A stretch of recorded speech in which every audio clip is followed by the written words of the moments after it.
Olá, pessoal. Hoje é sábado, 21 de fevereiro de 2026, e nosso querido amigo Mark Sleboda está aqui conosco. Bem-vindo de volta, Mark.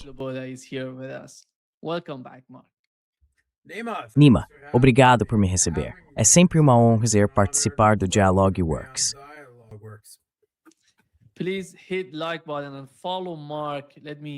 Por favor, curta o vídeo e siga o Mark. Você pode encontrá-lo na página dele no Boosty, em boosty.to/realpolitik. Na tela, você pode ver o link ao lado do nome do Mark. Siga e inscreva-se lá. Acho que você vai encontrar muito conteúdo diferente do que costuma ver na mídia tradicional. Esse é realmente o propósito desse tipo de podcast que fazemos aqui. Mark, deixe-me começar pelo que está acontecendo no Oriente Médio, ou Ásia Ocidental. O governo Trump deslocou muitas armas para perto do Irã, prontas para um ataque. E do lado iraniano, eles estão tentando negociar, ao mesmo tempo em que negociam com os Estados Unidos.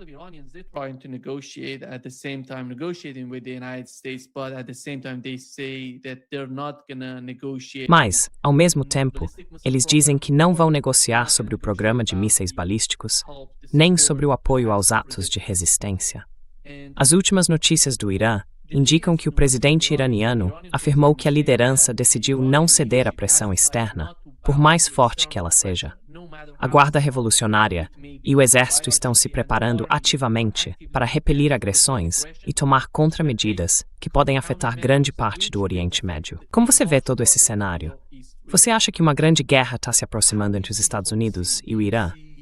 Ou enxerga algo diferente? You see something different. Sim, acho que é realmente difícil ver de outra forma.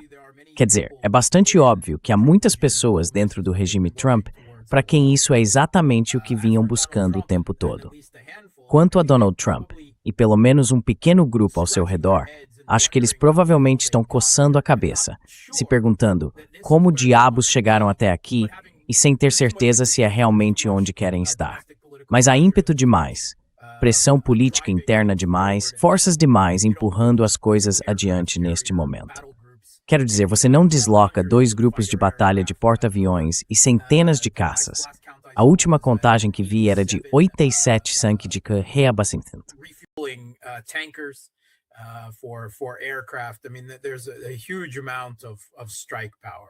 Quer dizer, há uma enorme quantidade de poder de ataque que foi reunida, e isso é caro.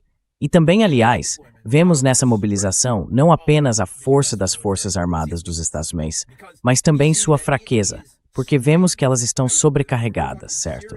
Estamos falando de efeitos militares sérios de uma expansão imperial que está esticando demais a Marinha dos Estados Unidos. Então, o Abraham Lincoln era o principal porta-aviões na região. Mas, obviamente, isso não seria suficiente sérios ao Irã. Assim, houve uma decisão, não temos certeza, mensagens contraditórias, sobre trazer outro grupo de porta-aviões ou até 2 grupos adicionais.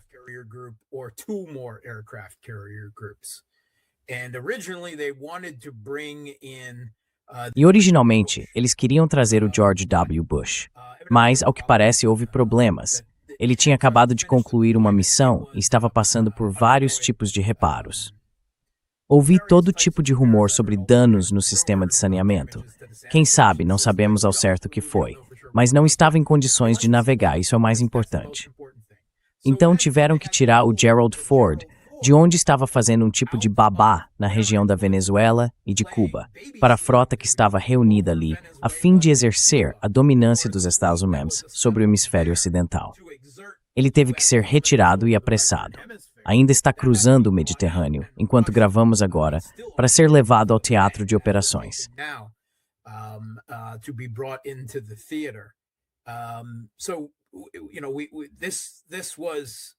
Então, veja, isso não era algo por qual eles estavam totalmente preparados, pelo menos no nível militar.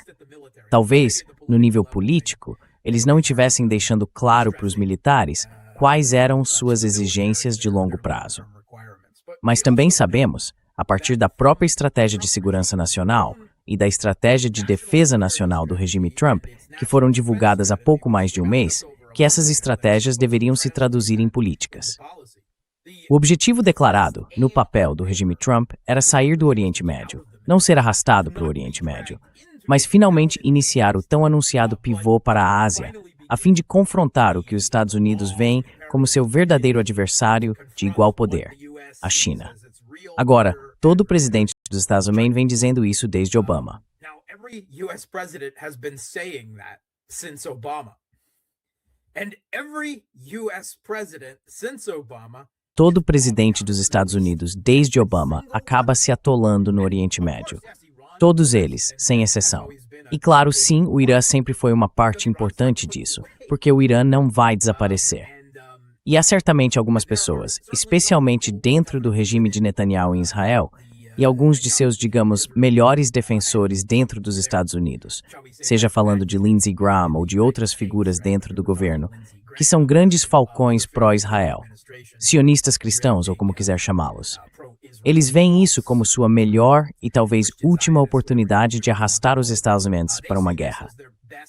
Agora, os próprios Estados Unidos não estão sendo arrastados para uma guerra, certo? Os Estados Unidos não são arrastados para guerras, certo? Right, the US doesn't get dragged into wars, right? The US wades into wars, fists. Os Estados Unidos se envolvem em guerras, partindo para a briga e tudo mais. Mas, certamente você sabe, existem diferentes correntes de pensamento. Existem diferentes facções, é claro, mesmo dentro de qualquer regime nos Estados Unidos. E isso é verdade para o regime Trump, assim como para qualquer outro. Não tenho dúvida de que há pessoas dentro do regime Trump que não querem uma guerra com o Irã, e sei que há outras que a desejam muito. E, obviamente, essas últimas estão no comando. E Trump, sabe, seja lá o que ele tenha afirmado ou pensado, seja lá o que tenha sido incluído nessa estratégia de defesa nacional e estratégia de segurança nacional por Elbridge Colby, no Pentágono, o subsecretário de Defesa para Planejamento e Política. Undersecretary of Defense for Planning and Policy. They're here, and there's no way for them. Eles estão aqui e não há como recuarem agora. Certamente Netanyahu e seus defensores nos Estados Unidos sentem que nunca terão um presidente americano que seja ao mesmo tempo tão predisposto a favor de Israel e tão fraco que possa ser manipulado da forma como ele é para fazer o que eles querem, especialmente em relação a Israel. Podemos falar sobre seus doadores, seu status, tudo isso. Mas também é algo pessoal. Todos os seus próprios funcionários da administração anterior se gabaram e riram de tê-lo manipulado para fazer o que queriam.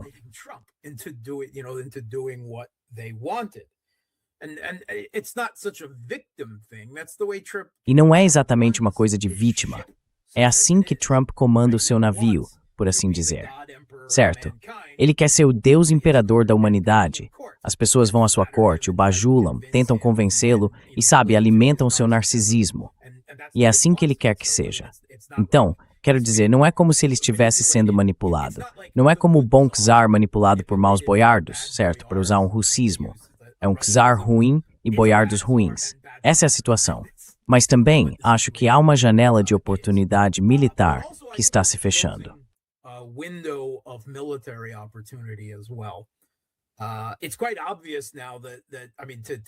Está bastante óbvio agora. Quero dizer, para qualquer pessoa que tenha prestado um mínimo de atenção, mesmo que apenas lendo The New York Times ou The Washington Post, que há um reconhecimento de que o Irã possui uma capacidade de retaliação de longo alcance bastante significativa, seja em termos de mísseis balísticos, mísseis de cruzeiro ou possivelmente mísseis hipersônicos, certo? E drones de longo alcance. Não há dúvida quanto a isso. Eles têm capacidades formidáveis. Eles não possuem uma marinha de águas azuis, nem nada do tipo, mas em termos de mísseis antinavio e pequenas embarcações costeiras, com capacidade de lançamento de mísseis e coisas do gênero, eles têm uma força de defesa naval costeira bastante credível, capaz, acredito eu, de infligir uma quantidade assimétrica de danos em relação ao seu tamanho.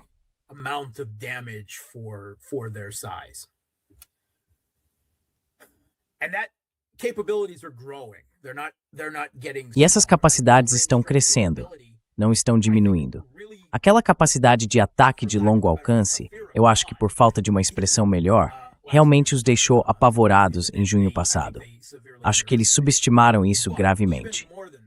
Mas mais do que isso, agora finalmente, porque isso não havia acontecido antes de junho passado, há sinais suficientes de que o Irã começou a aceitar ajuda, em termos militares ou de preparação militar, da Rússia e da China. E isso significa que dentro de um período relativamente curto, certo, no ritmo em que essas coisas acontecem, dentro de 5 anos, o Irã pode estar diante de uma defesa aérea e antimísseis, além de um escudo de guerra eletrônica, muito formidável, certo?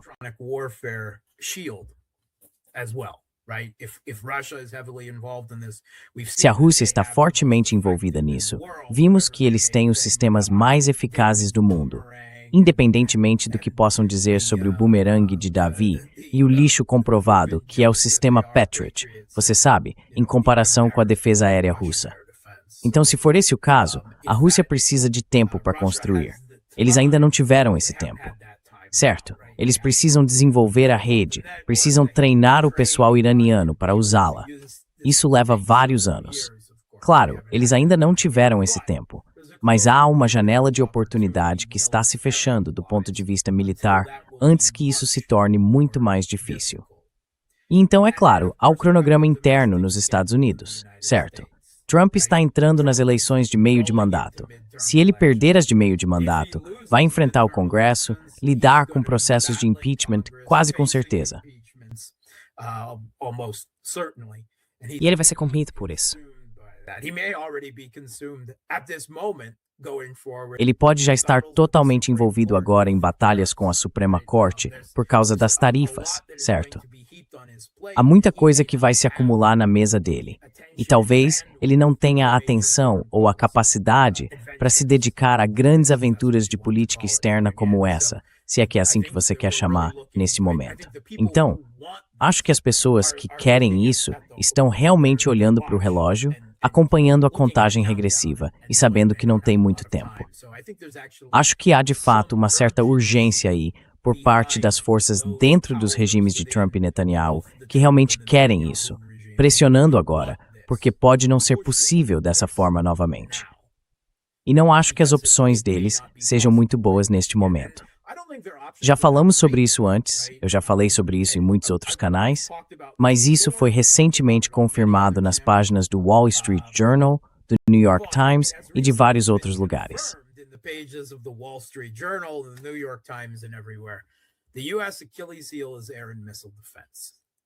O calcanhar de Aquiles dos Estados Unidos é a defesa aérea e antimísseis, e não apenas a capacidade de seus sistemas. Isso se refere principalmente ao Patriot e ao THAAD, que já estão um tanto ultrapassados. São sistemas antigos, incapazes de lidar com muitos dos desafios modernos de mísseis e drones.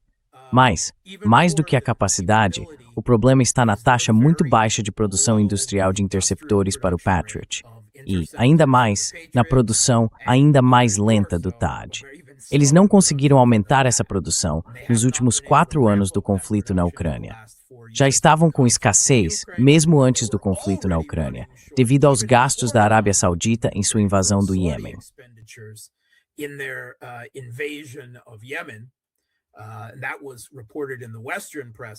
Isso foi relatado pela imprensa ocidental na época, que a Arábia Saudita precisou, na verdade, negociar um acordo intermediado pelos Estados Unidos para transferir interceptores Patriot de outros estados do Golfo para a Arábia Saudita, com a promessa de que os receberiam de volta depois, porque já havia escassez naquela época. E então houve um enorme gasto com a Ucrânia, é claro, certo? Tudo indo por água abaixo agora. Também houve alguns recursos de defesa aérea desperdiçados, enquanto o governo Trump e depois o governo Blinken-Sullivan tentavam jogar bate-martelo contra os Houthis no Iêmen, não muito eficazmente, com mais desperdício ali. E então, é claro, em junho passado, outro enorme gasto de recursos de defesa aérea.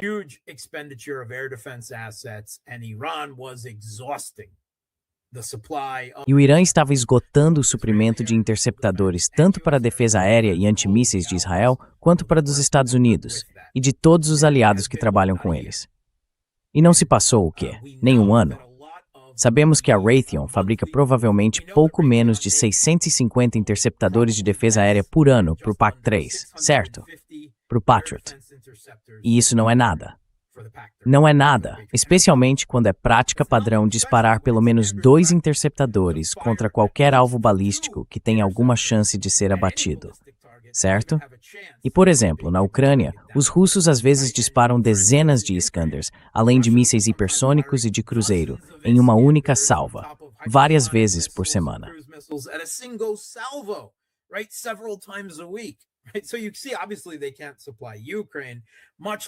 Então veja, é claro que eles não conseguem abastecer a Ucrânia, muito menos atender às próprias necessidades militares, quanto mais defender Israel.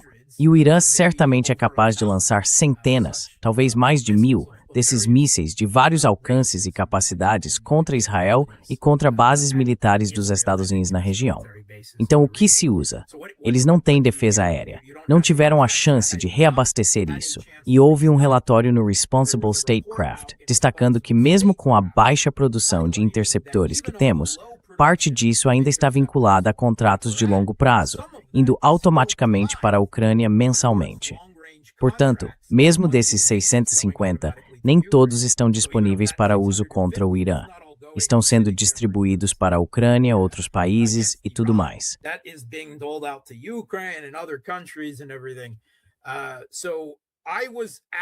Fiquei realmente chocado quando eles lançaram os ataques israelenses em junho do ano passado, com o apoio dos Estados Unidos. Lembro-me de pensar, eles não têm mísseis de defesa aérea suficientes. O que estão pensando? Eles realmente acreditavam que conseguiriam realizar esse ataque de decapitação com o Mossad e a CIA em campo, certo? Essas execuções, todas aquelas outras operações. Eles achavam que isso derrubaria o regime e depois seria apenas, você sabe, limpar a bagunça. Claro que não foi assim que aconteceu. O ataque de decapitação teve apenas um sucesso limitado e, bem rapidamente, a defesa aérea iraniana, do jeito que é, começou a funcionar um pouco melhor. Então começaram os longos ataques retaliatórios, que logo esgotaram a capacidade de defesa aérea de Israel e de Hezbollah.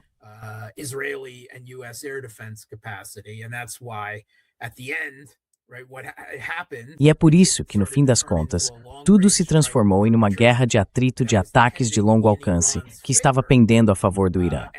Então os Estados Unidos tiveram que intervir e tirar Israel de uma enrascada, lançar algumas bombas por meio de um acordo prévio com o Irã, declarar vitória e exigir um cessar-fogo. Agora, apenas alguns meses depois, nem mesmo um ano, estamos de volta. E mais uma vez, os Estados Unidos e Israel agem como se não pudessem eliminar imediatamente o governo iraniano. Eles estão falando abertamente, nas páginas do The New York Times, sobre assassinatos e um ataque de decapitação. A insurgência da CIA e do Mossad que eles lançaram já fracassou, foi rapidamente esmagada, supostamente com a ajuda da guerra eletrônica russa, bloqueando o Starlink e rastreando os terminais, pelo menos de acordo com a Forbes. At least according to Forbes. They'll be back in the same place. E eles vão acabar no mesmo lugar, a menos que tenham alguma carta mágica na manga para derrubar o governo iraniano de forma rápida e completa.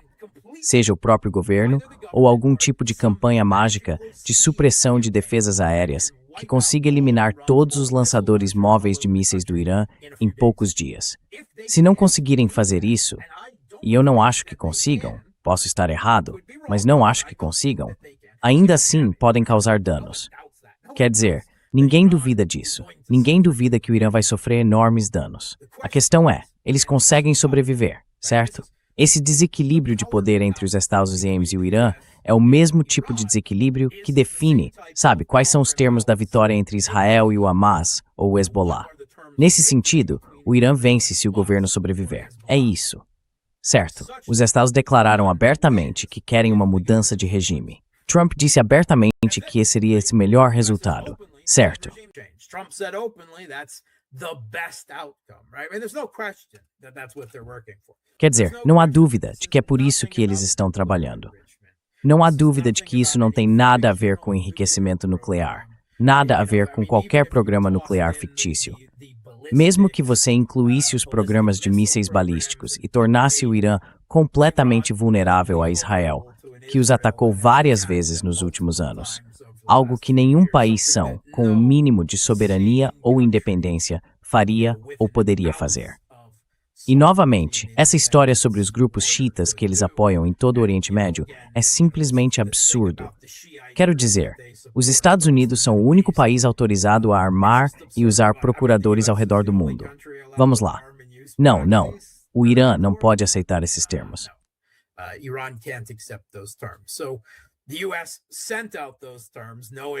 Então, os Estados Unidos enviaram esses termos, sabendo que são impossíveis de serem cumpridos pelo Irã e que todos estão apenas cumprindo um ritual, enquanto forças de ambos os lados estão sendo reunidas. Certo.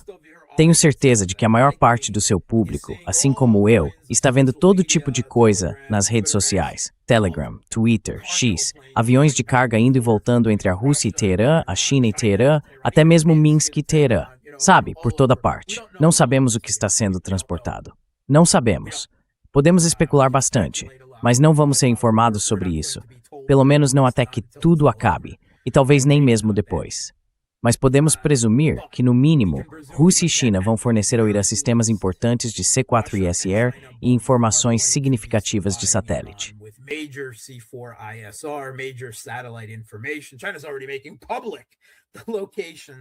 A China já está divulgando muitas, você sabe, fotos de satélite, mostrando as localizações das defesas aéreas dos Estados Unidos que foram montadas às pressas em bases pelo Oriente Médio, em Israel e assim por diante. E isso, por si só, será uma grande ajuda para o Irã em um contra-ataque. Mas provavelmente é algo mais do que isso. Então, quais são as opções dos Estados Unidos se eles não conseguirem eliminar o governiano dessa forma? Com um ataque de decapitação, algum raio desorientador mágico, ou seja lá o que o Trump esteja falando, ou alguma mágica da CIA Mossad? Então, estaríamos exatamente de volta à situação de junho passado. E isso significaria, nesses termos, uma vitória iraniana, certo? Porque eles venceriam em uma campanha de ataques de longo alcance e desgaste.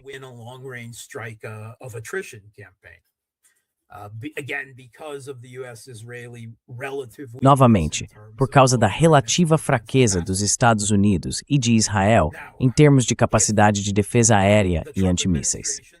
Agora, se o governo Trump tiver um momento de lucidez e decidir que as opções apresentadas pelo Pentágono não são boas, Trump queria uma vitória rápida e simples, está claro agora que ele não vai conseguir isso. Então, de repente, ouviremos os Estados Unidos falando apenas sobre o programa nuclear e nada mais. E haverá algum tipo de acordo de enriquecimento. Talvez a Rússia transferindo material nuclear para a Rússia, ou a Rússia assumindo algum tipo de papel de inspeção, ou o Irã concordando com algo como 1,5% de enriquecimento. Mas isso só acontecerá se o governo Trump estiver recuando e procurando uma estratégia para salvar as aparências, sabe? Uma jogada de relações públicas para sair dessa situação. E eu não sei. Não ouvi ninguém que realmente ache que as coisas estão indo nessa direção. Não é impossível, certo? Mas temos que dizer que se começarmos a ouvir isso, então saberemos do que se trata. O governo Trump percebendo que não tem boas opções militares e, pelo menos por enquanto, tentando se afastar disso. Até agora, não há nenhum sinal disso, pelo que vi ou pelo que ouvi alguém noticiar. Então, até o fim desta semana, certamente o Gerald Ford estará na região, pelo menos na costa de Israel, capaz de fornecer alguma capacidade adicional de defesa aérea por lá.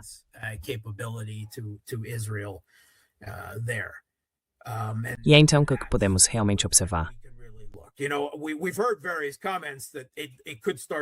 Sabe, ouvimos vários comentários de que isso poderia começar neste fim de semana, certo? Podemos encerrar este podcast e descobrir que já começou, ou pode começar em algum momento desta noite. Não sabemos. Acho que é provável que não aconteça por mais alguns dias, porque seria uma operação muito grande. Eles vão querer ter o máximo de recursos possível disponíveis no teatro de operações. Então, acredito que o mais provável é que ainda tenhamos mais 5 dias a uma semana. Mas Trump disse isso da última vez. Então isso foi usado, sabe, como uma forma de fazer parecer que as negociações ainda estavam acontecendo, como uma isca para baixar a guarda dos iranianos. E Israel lançou seu ataque surpresa. Os iranianos, é claro, não vão ser pegos desprevenidos novamente nessa situação. Além disso, há navios russos e chineses na área. and Chinese ships in the area. Not a lot of them, right? It must be said there's one Russian. Não são muitos, certo? Deve-se dizer que há uma corveta russa lá, até onde eu sei, a Steregusti.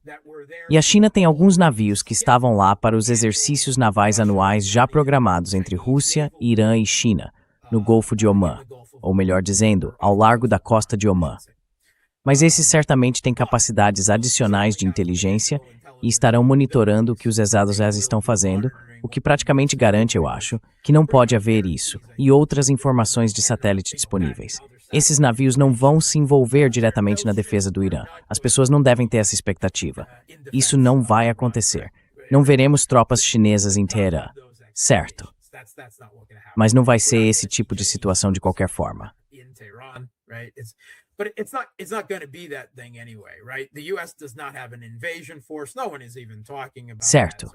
Os Estados Unidos não têm uma força de invasão. Ninguém está nem falando sobre isso. Certamente não neste momento. Agora, o que estou ouvindo são muitos rumores de que os Estados Unidos estão se preparando para ativar vários grupos separatistas. E o que estamos falando aqui, é claro, são nossos melhores amigos do Mujahideen Khalq. Aqueles separatistas, malucos doidos que antes estavam listados como terroristas pelos Estados Unidos, até serem considerados úteis geopoliticamente, muito parecido com o Exército de Libertação do Kosovo, em Kosovo e na Sérvia. Mas eles certamente serão mobilizados se realmente estiverem buscando uma mudança de regime, grupos separatistas baluches e possivelmente de etnia azeri. E até ouvi falar sobre curdos sendo ativados pelos Estados Unidos, o que é outra possibilidade.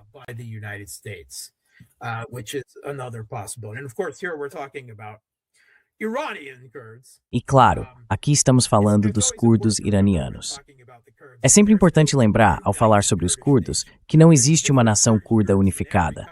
Há diferentes grupos curdos em cada país da região, todos divididos, geralmente atuando uns contra os outros em algum nível, certo? E todos com seus próprios interesses e assim por diante. Mas quero dizer, se os curdos iranianos forem arrastados para isso, depois de verem os Tauzientes abandonarem primeiro os curdos iraquianos e depois os curdos sírios, eu realmente não sei o que dizer. Sabe, há algo a se dizer sobre a capacidade cognitiva da nação curda como um todo, se eles se permitirem ser arrastados novamente para esse papel de proxy.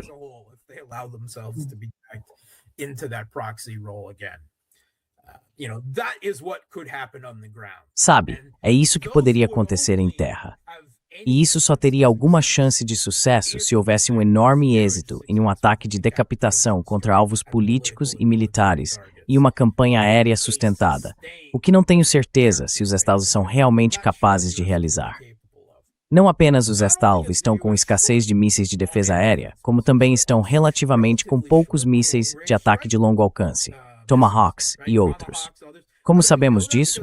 Porque as manchetes da mídia ocidental nos contaram isso há alguns meses, certo?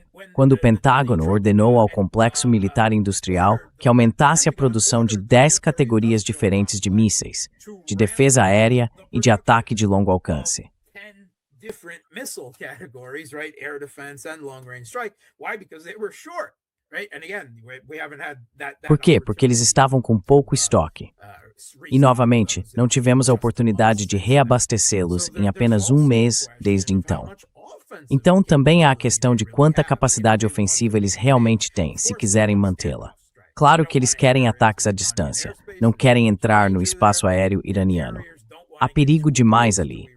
Seus porta-aviões não querem chegar muito perto do Irã, porque o Irã tem, sim, a capacidade de mandá-los para o fundo do mar. Eles vão querer ficar o mais possível Falcor Smallwood. Mas quando falamos do Irã, sejamos bem claros, o Irã não é a Venezuela. Não estamos falando de nada parecido. Isso seria uma guerra de verdade, quase certinho, quase com certeza.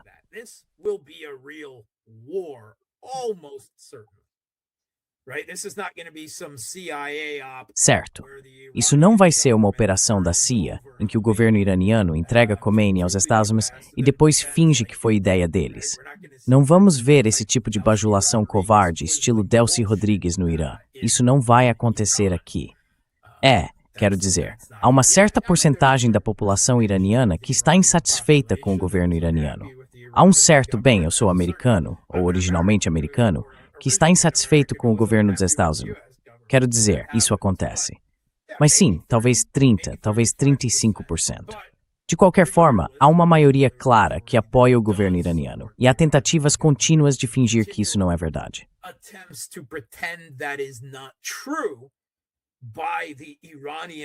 A chamada comunidade de especialistas em Irã nos Estados Unidos e no restante do Ocidente está apenas acreditando na própria ilusão, certo? Porque eles querem guerra. Querem, sabe, operações hegemônicas e coisas do tipo. Eles não são especialistas. São ideólogos anti-Irã. E vemos especialistas norte-americanos fazerem o mesmo com a Rússia, com a China e assim por diante. Quero dizer, eu estava extremamente cético quanto à capacidade do governo venezuelano de resistir aos Estados Unidos no que aconteceu lá. Eu vi aquilo chegando de longe. Sei que ainda há algumas pessoas por aí que querem fingir que o que aconteceu na verdade não aconteceu, certo?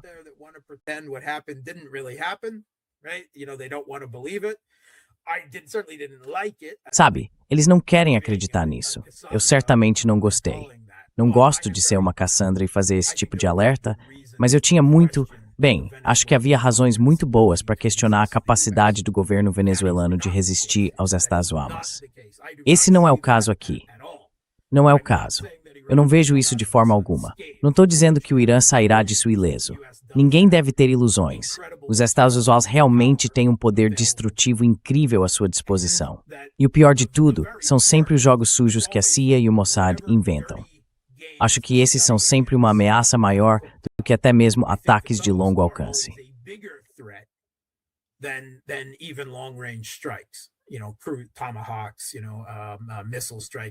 Sabe, Tomahawks, ataques com mísseis, bombardeiros furtivos, tanto faz. Mas eu não sei o que eles ainda têm na manga, porque acho que já teriam usado tudo no ano passado, em junho, ou mais recentemente com esses últimos ataques. E eu diria que a CIA e o Mossad não têm nenhum plano mágico. Mas vamos descobrir. Quero dizer, é isso que vamos descobrir. Eu diria a todos, prestem mais atenção ao que está acontecendo nesse âmbito encoberto do que ao que está acontecendo na esfera dos ataques de longo alcance. Porque no ano passado, em junho, o Mossad causou mais danos em solo do que todos os ataques israelenses de longo alcance a partir do espaço aéreo iraquiano causaram ao Irã.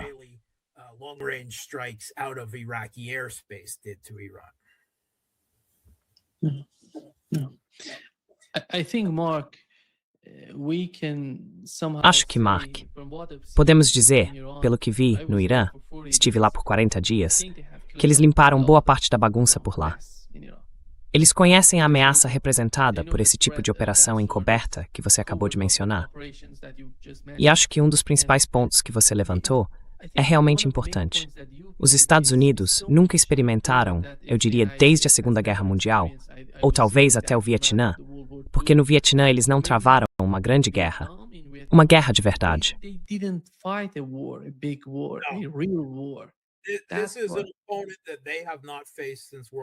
Este é o momento que eles não enfrentam desde a Segunda Guerra Mundial. O Irã não é um concorrente militar próximo dos Estados Unidos, no papel. Mas entre o que os estadunidenses são capazes de colocar naquele teatro, por causa de seus compromissos hegemônicos globais, é outra história. As capacidades dos Estados Unidos são limitadas no que realmente podem atingir no Irã. E é uma distância muito grande a partir dos Estados Unidos. Não me importa quantas bases militares eles tenham na região.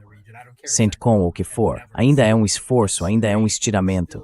E o Irã tem muito mais capacidade hoje do que o Iraque jamais teve, ou o Vietnã, ou sabe, a Coreia, voltando aos anos 50. Isso não é a Rússia, certo?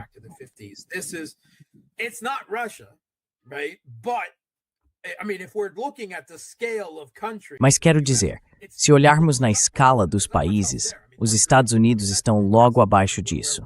Não há muito mais ali, talvez a Coreia do Norte. Quero dizer, é nesse ponto que estamos olhando. Então, esta é uma luta séria. E tudo que eu vi, desde o envolvimento muito intenso dos Estados Unidos no conflito na Ucrânia, até os jogos de guerra que a OTAN tem realizado recentemente contra operações com drones e coisas do tipo, eles acabaram de fazer isso, na verdade em maio passado. Mas ouvimos as notícias sobre essa operação da OTAN, os jogos de guerra Hedgehog, em que vários ucranianos participaram e desempenharam o papel dos russos. E vimos basicamente 10 operadores de drones ucranianos destruírem dezenas de veículos militares da OTAN e efetivamente imobilizarem o equivalente a 2 batalhões de tropas da OTAN, certo? 2 NATO battalions worth of troops, right? Just a handful. Apenas alguns. Mas isso já deve te dizer algo. Quero dizer, é claro, isso é centrado em terra, certo? Ainda não é o que vamos enfrentar aqui. Mas o Irã tem muita experiência no uso de drones e todos os tipos de capacidades de ataque de longo alcance. Eu ficaria muito surpreso se eles não estivessem lançando drones, barcos não tripulados, drones aquáticos, certo? Assim como USVs. Tenho absoluta certeza de que veremos esses sendo usados também contra qualquer coisa das forças navais dos Estados Unidos que chegue perto demais. E então, é claro, sempre há a opção nuclear do Irã. Eles acabaram de realizar exercícios no Estreito de Hormuz, fechando o Estreito de Hormuz, enchendo de minas navais.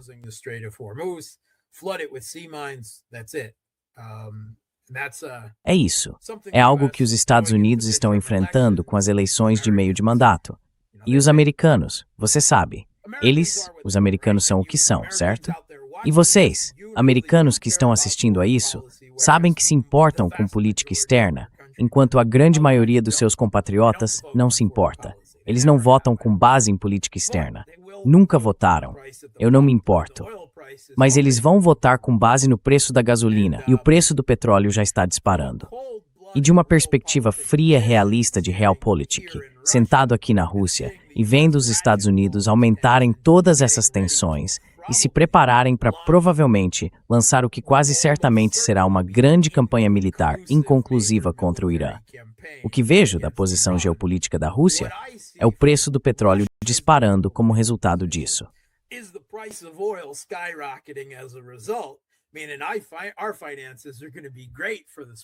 Quer dizer, eu acho que nossas finanças vão ficar ótimas para a operação militar especial pelo próximo ano ou algo assim.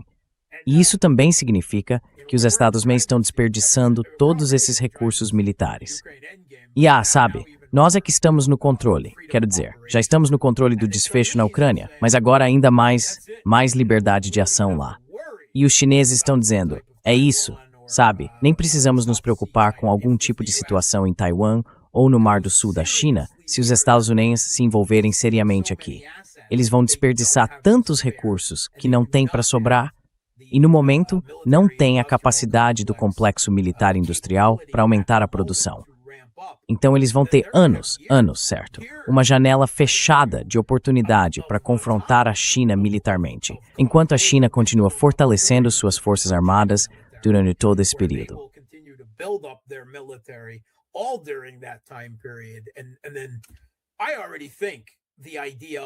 E eu já acho que a ideia de lutar contra a China na costa chinesa é uma fantasia para os Estados Unidos.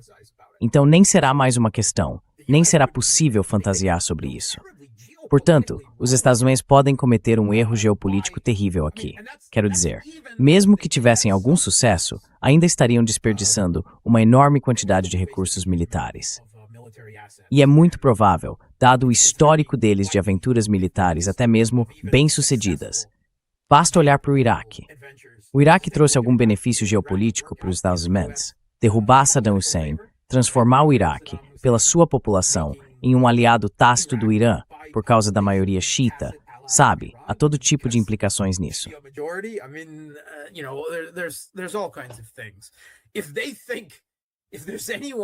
Se eles acham, se existe alguém nos Estados Unidos que realmente acredita que vão colocar aquele fantoche do Shah no Irã, estão muito enganados. Quero dizer, pelo menos na Venezuela, sabe, quando chegou a hora, não se falou em mandar aquela mulher Machado. Quero dizer, até o Trump disse que ela não tinha apoio no país. Todos nós sabíamos, aquilo tudo era só uma operação psicológica. Não havia nada de concreto ali, certo? Mas conseguimos virar a Delcy Rodrigues e ela é uma colaboradora, e isso funciona bem para nós.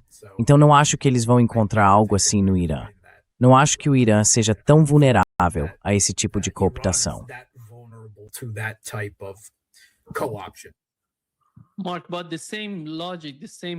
Mark, mas pela mesma lógica, a mesma lógica fria que você acabou de mencionar, sua análise sugeriria isso. Vamos supor que isso faça parte do cálculo por parte dos russos e dos chineses. O objetivo inteiro seria deixar a guerra continuar indefinidamente, sem encerrá-la para ninguém. É por isso que os Estados Unidos ficariam presos no Oriente Médio, e isso vai trazer enormes problemas hoje. Sejamos claros, o primeiro para a Rússia e da China é que o United States Certa. é um aliado. Eles não poderiam ver isso sendo substituído. Sabe, eles finalmente estão em melhores termos com aquele governo do que estiveram, pelo menos desde Raisi, desde que o Irã teve um verdadeiro presidente, na minha opinião.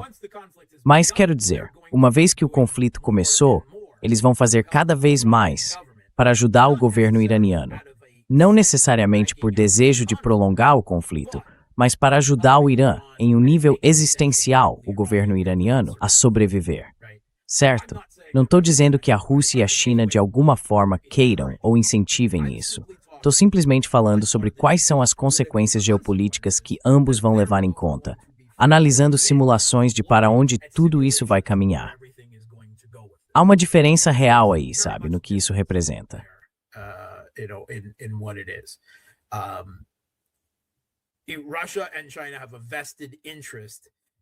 A Rússia e a China têm um interesse direto em evitar que os Estados Unidos derrubem o governo iraniano, e essa será a sua principal prioridade. Nesse sentido, eles não vão querer prolongar a situação mais do que o necessário, porque sempre existe a possibilidade, ainda que remota, de isso acontecer. Dito isso, eles também não vão entrar em uma terceira guerra mundial com os Estados Unidos por causa do Irã. Isso não está de acordo com seus interesses nacionais. Se chegar ao ponto em que o governo iraniano parecer prestes a cair, acredito que até lá os Estados Unidos já terão gasto tantos recursos e se colocado em uma posição diplomática tão ruim com o restante da Eurásia que a Rússia e a China conseguirão lidar com as consequências disso, infelizmente.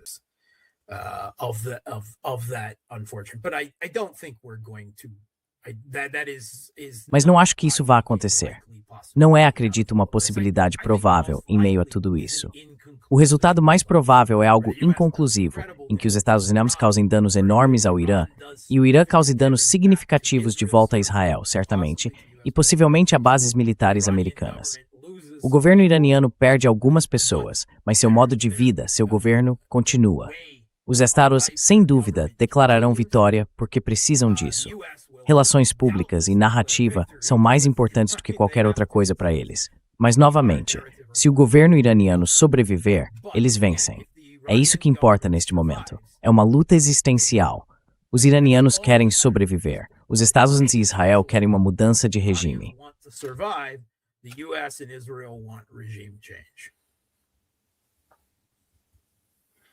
Mark, Mark, qual é a sua avaliação dos países da região, na Ásia Ocidental? Estou falando de uma faixa que vai da Arábia Saudita ao Catar e à Turquia. Sabemos que Israel, os israelenses, de alguma forma sentem que seu pior inimigo, o novo Irã, é a Turquia. Como dizem, Naftali Bennett chegou a afirmar que a Turquia é o novo Irã. Mas eles também não estão satisfeitos com a Arábia Saudita, porque os Emirados Árabes Unidos estão, de certa forma, ajudando-os de um modo que ninguém mais no Oriente Médio está.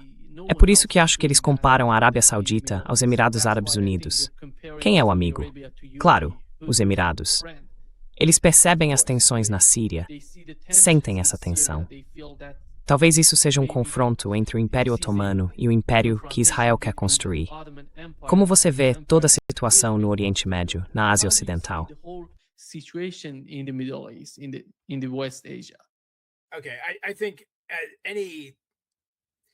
Certo, acho que toda essa retórica entre Turquia e Israel é apenas isso.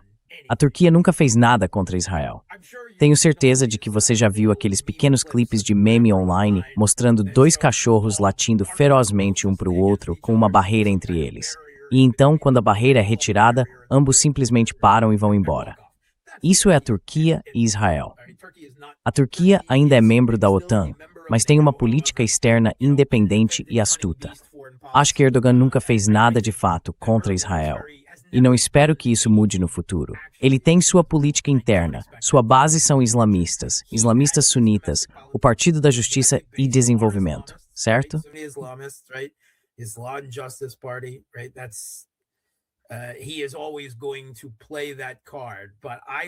Ele vai sempre jogar essa carta.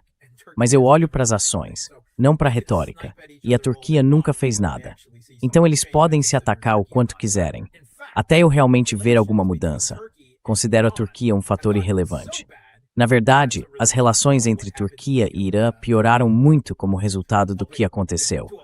A Turquia ajudando, em grande medida, a Al-Qaeda no poder na Síria e também a colaboração turca com o Azerbaijão e essa ameaça ao Irã. De modo que as relações entre Irã e Turquia se deterioraram bastante nos últimos anos. E eu não ficaria nem um pouco surpreso se a Turquia, muito discretamente, desse sinal verde para o uso de bases em seu território pelos Estados Unidos em operações contra o Irã.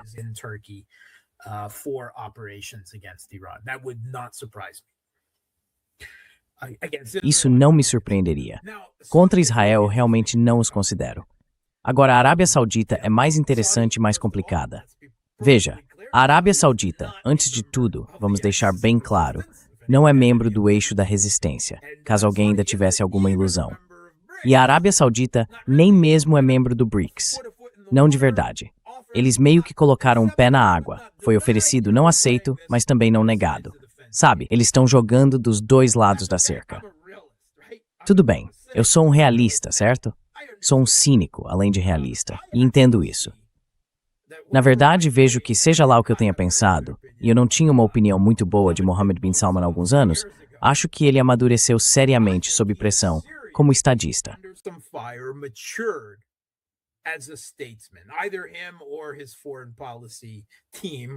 Seja ele ou sua equipe de política externa, como quer que se queira chamar, eles demonstraram, ao meu ver, um grau crescente de maturidade.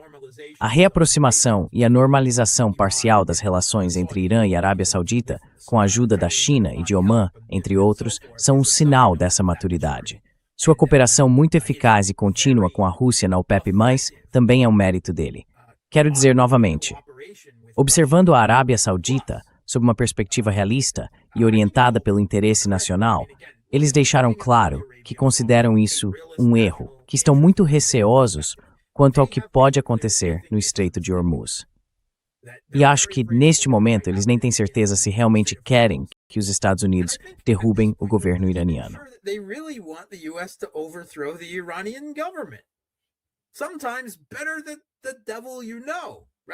Às vezes é melhor lidar com o diabo que você já conhece, certo?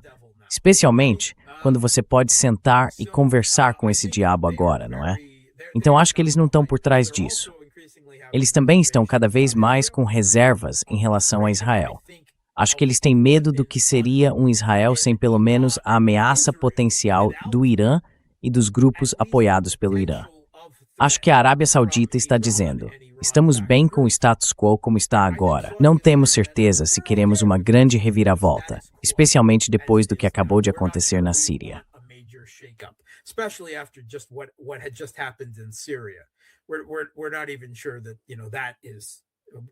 Nós nem temos certeza, sabe, de como está essa situação agora. Acho que a Arábia Saudita quer ficar de fora dessa. Eles não vão entrar em guerra com Israel, certo? Mas disseram pelo menos que não vão permitir que seu espaço aéreo seja usado para ataques contra o Irã. Agora, sou cético quanto a isso. Os Estados Unidos são capazes de aplicar todo tipo de pressão, incentivos, ameaças e assim por diante.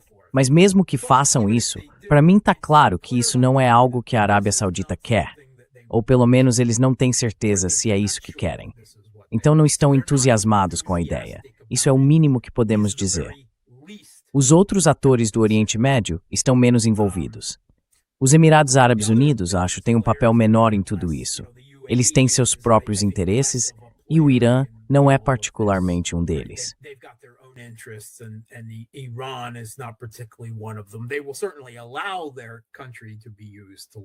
Eles certamente permitirão que seu país seja usado para lançar ataques, mas não vão se envolver mais do que isso, eu diria. Então o restante do Golfo vai tentar ficar de fora dessa.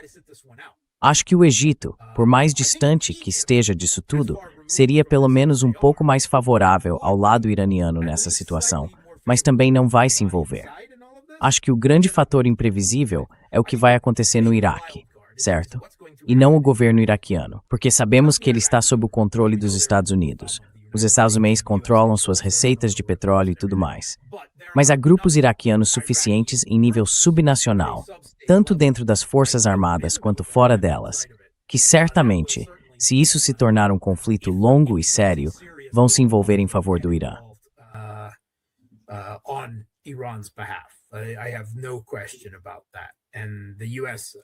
Não tenho dúvidas quanto a isso.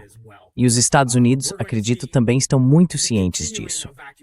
Vamos ver a continuação da evacuação das bases militares americanas, que eles consideram estar nas áreas mais vulneráveis, além de instalações diplomáticas em toda a região ao longo da próxima semana. Acho que o Iraque será o lugar mais importante para essas evacuações.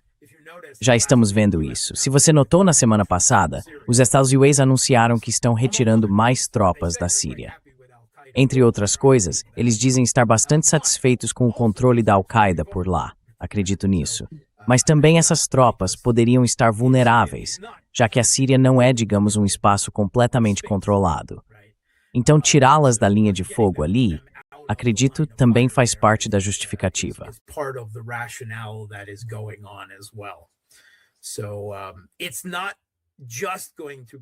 Então não vai ser apenas uma guerra de atrito com ataques de longo alcance, porque, antes de tudo, o eixo da resistência foi duramente atingido nos últimos anos.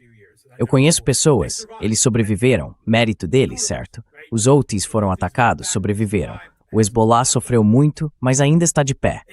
O Hamas não é tecnicamente parte do eixo da resistência, sabe? Dependendo de como se defina. Não é xiita, mas há um certo grau de cooperação. Eles ainda estão vivos. Não estão em boa condição, mas ainda assim.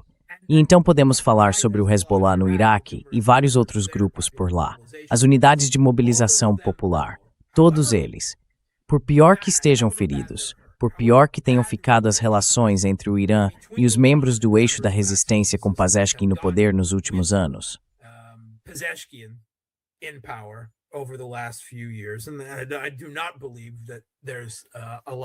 E eu não acredito que haja muita boa vontade genuína de Pezeshkian em relação ao eixo da resistência. De uma perspectiva histórica futura, acho que as pessoas dirão que ele foi o pior presidente possível para o Irã nesse período. Mas também perceberão que, de qualquer forma, isso provavelmente será um conflito existencial para eles também. Se o governo iraniano cair, então acabou para eles. Quero dizer, eles perdem qualquer apoio que tinham e serão eliminados um por um, o que quer que ainda lhes reste. Portanto, eles vão se mobilizar se isso se tornar uma campanha longa e séria. E eles podem não ter a capacidade ofensiva mais forte, mas todos farão o que puderem. E alinhamento ao Israel ocupar. E esse é um conflito tool. Isso é fogo se espalhando pelo Oriente Médio.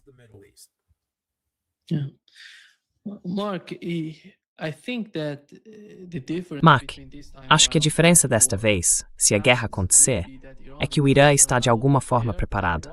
E a Rússia e a China estão prontas para informar o Irã se um ataque estiver a caminho novamente.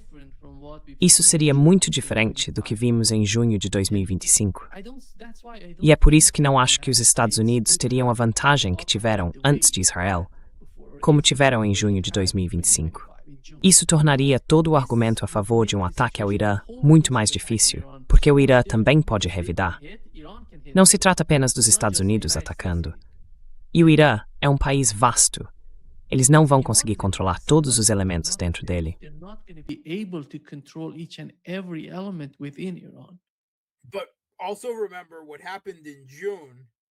Mas também lembre-se do que aconteceu em junho. Foi apenas Israel que partiu para a ofensiva. Apenas Israel. Os Estados Unidos desempenharam um papel defensivo, defendendo Israel. Certo. E sim, no final, houve aquele espetáculo paralelo com eles lançando algumas bombas perfurantes.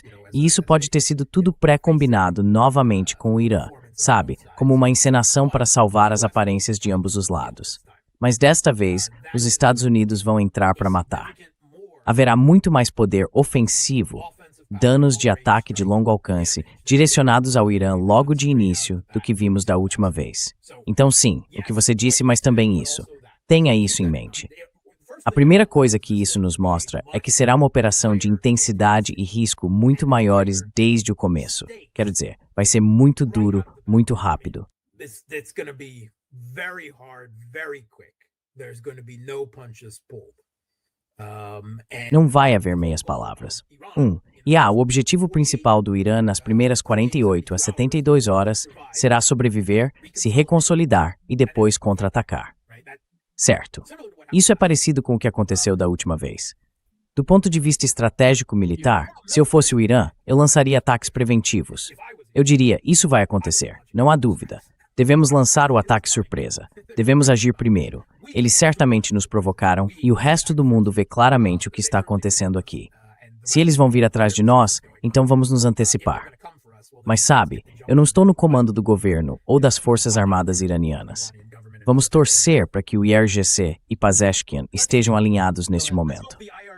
É só isso que estou dizendo. I would say they are. They are. Eu diria que sim.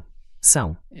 E quando você fala sobre um ataque preventivo, está falando de muito antes do ataque acontecer ou do Irã se antecipando ao ataque no momento em que sentir que ele está vindo?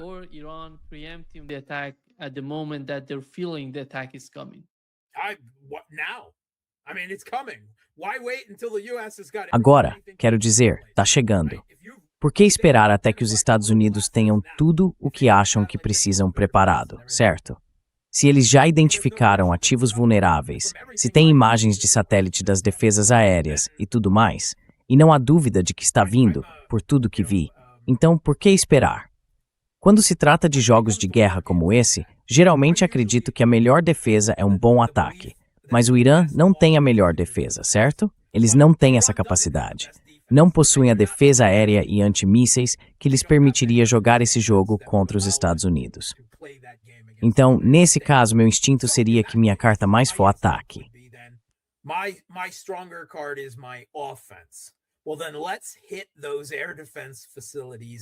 Bem, então vamos atacar essas instalações de defesa aérea agora, enquanto eles não estão esperando. É isso que eu diria. Vamos ativar grupos secretos em todo o Oriente Médio primeiro.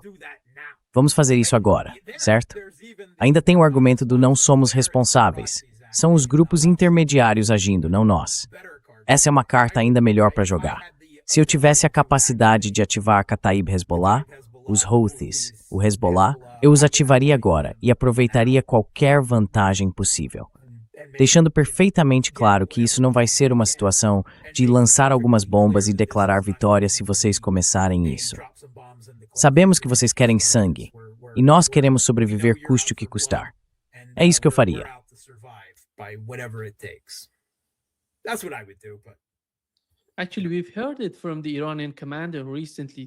Na verdade, ouvimos de um comandante iraniano, cerca de uma semana atrás, que a estratégia deles mudou de defensiva para ofensiva. Eu não sei qual seria o momento, na cabeça deles, em que decidiriam partir para o ataque, ou se vão começar tudo de uma vez, não apenas de dentro, mas também de fora. Pelo que entendo, eles estão planejando atacar por todos os lados com o que têm agora, e vão atacar. Infelizmente, essa é uma decisão tomada em nível político. E, novamente, o presidente do Irã não é mais Raisi. O presidente do Irã é Pezeshkian.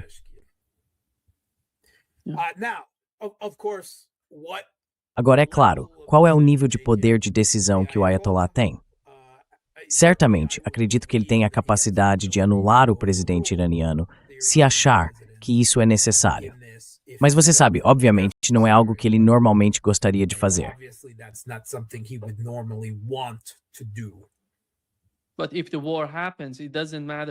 Mas, se a guerra acontecer, não importa o que o presidente do Irã esteja pensando. O presidente do Irã será uma das pessoas que decidirão qual será a estratégia. O presidente fará parte desse grupo, junto com o chefe do Conselho de Segurança e muitos outros que estarão nesse conselho decidindo sobre a estratégia. Acho que é por isso que não vejo o presidente tendo tanta influência no processo de tomada de decisão do governo iraniano ou do Irã como um todo.